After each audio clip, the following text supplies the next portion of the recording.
जोहार गे सानाम गाते और बोया को तेजा नोआ आखड़ा रे सानाम को सगुन दाराम तेजा नोआ आखड़ा रे दो बोन गालोज गोटाया सोहराय परब बाबद सोहराय दो कुनामी रे परब लागती से आंबाबासी रे अडिगान अतु दिसोम रे कुनामी रे को सोहरायोग कना और अडिगान अतु दिसोम रे दो आंबाबासी रे को सोहरायोग कना तबे ओका दो जोथाता जहाँ अतु कोरे सोहराय दो आंबाबासी रे पे परबोग कना आपे दो दासाय बोंगा रे पे पाराबोग कना होय दासाय बोंगा रे पे परबोग कना आ जुदी पे लेया चेद लेका रे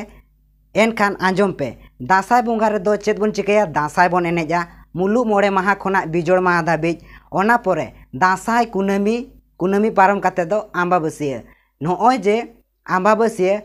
नोआ आंबाबासी मा दासाय बोंगा रेना कना चांदो बाय मुलुग लेनखान सोहराय मा बाय बोलोना और आपे दो नोआ दासाय बोंगा आंबाबासी रेगे पे सोहरायोग कना परबोग कना और जुदी पे मेना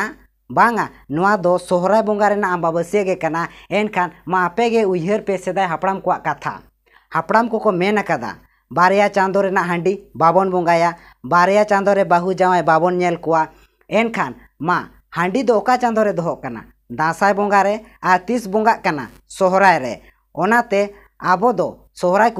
कुनामी रेगे सानाम को बन सोहराय लेनखान नापायोआ दासाय बोंगा आंबाबासी रे दो आलबन सोहरायोग मा चालावेन सेरमा दो अडिगान अतु रे सोहराय बोंगा कुनामी रे को एतोहब आकादा आबो हो आतुरिन माझी मापाजी को सला रोपड़ काते कुनामी रे सोहराय बोन एतोहब मा जोहार तेहेኛ नोआ आखड़ा दो नोडे गे बोन केचेत का कना आरहो नोंकाना वीडियो यूट्यूब रे नाम लगिते लाइक कमेंट शेयर और सब्सक्राइब।